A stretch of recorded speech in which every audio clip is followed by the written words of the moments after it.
আপনার জন্য এবারের প্রশ্ন, আল্লাহু আকবার। কোন অবস্থায় বান্দা আল্লাহর সবচেয়ে নিকটবর্তী হয়?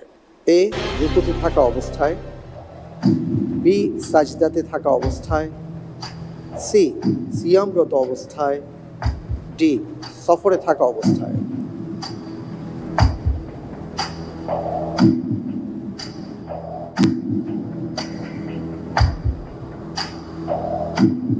আলহামদুলিল্লাহ, আমি এখান থেকে উত্তর হিসেবে বেছে নিচ্ছি বি, সাজদাতে থাকা অবস্থায়।